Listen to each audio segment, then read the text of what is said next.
इन्हें होश आ गया तो ये सबको सब कुछ बता देंगी। हमारा सारा प्लान, सारी चालें सब फेल हो जाएगा। जबकि तुम फातिमा साहिबा के पास रहने के लिए अपना घर उनके नाम कराई हो। ये कैसी बेवकूफी है? ये बेवकूफी नहीं है। गुलशन साहिबा, अम्मी, गुलशन साहिबा, आंखें खोलें। अम्मी, बताइए क्या हो गया इनको? अम्मी, उठे अम्मी, मेरी अम्मी को क्या हुआ है? मुझे नहीं पता, मैं तो अभी नीचे आया था। घर के अंदर कौन है?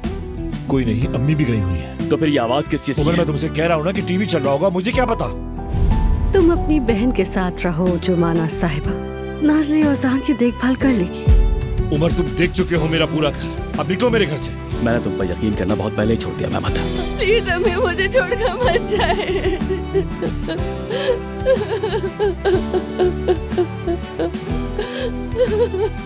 फिक्र मत करो तुम,